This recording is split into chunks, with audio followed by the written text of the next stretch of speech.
அஸ்ஸலாமு அலைக்கும். இன்னைக்கு க்ளவுட் கேக் பண்ணலாமா? வாங்க.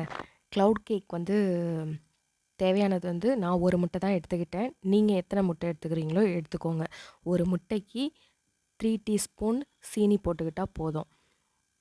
ஒரு முட்டை எடுத்துக்கோங்க. அதில் உள்ள வெள்ளைக்கருவு மட்டும்தான் யூஸ் ஆகும். மஞ்சக்கருவு வேணாம். மஞ்சக்கருவை தனியாக எடுத்துருங்க. அது எடுக்கும்போது கஷ்டமாக தான் இருந்துச்சு. பார்த்து எடுங்க. கொஞ்சம் கூட மஞ்சக்கருவு இருக்கக்கூடாது. வெறும் வெள்ளைக்கருவு மட்டும்தான் இருக்கணும்.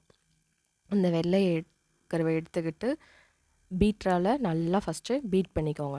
பீட் பண்ணிக்கிட்டு நான் சுகர் கொஞ்சம் கொஞ்சமாக ஆட் பண்ணிக்கோங்க. இதுக்கு இடையில சால்ட்டு ஒரு பிஞ்ச் போட்டுக்கோங்க.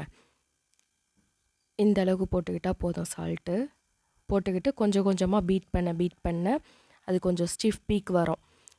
கெட்டியாக வரும். லிக்யூடாகவும் இருக்கும். அந்த பதத்தில் எதுங்காதீங்க. ஸ்டிஃப் பீக் வரும். இதுக்கு இடையில சுகர் போட்டு முடிஞ்சோடனே 3 டாப்ஸ் லெமன் யூஸ் பண்ணிக்கோங்க. Vanilla essence 1/2 teaspoon. இது சுற்றி உள்ள அந்த சுகர்னால் அந்த திட்டு திட்டாக இருக்கும்ல, அதையெல்லாம் ஸ்பேச்சுலால் எடுத்து விட்டுட்டு நல்லா மிக்ஸ் பண்ணுங்கள். இந்த மாதிரி ஊற்றுறது லிக்யூடாக இருக்குல்ல, இந்த மாதிரி இருக்கக்கூடாது. நல்லா ஸ்டிஃப் பீக் வரணும். இந்த மாதிரி கெட்டியாக வந்ததுக்கப்புறம் பட்டர் பேப்பரில் 160 டிகிரி ஹீட் பண்ணிக்கோங்க ஓடிஜியை.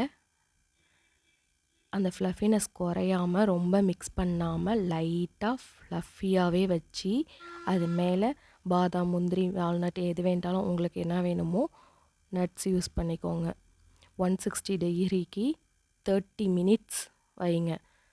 நல்லா சூப்பராக இருந்துச்சு.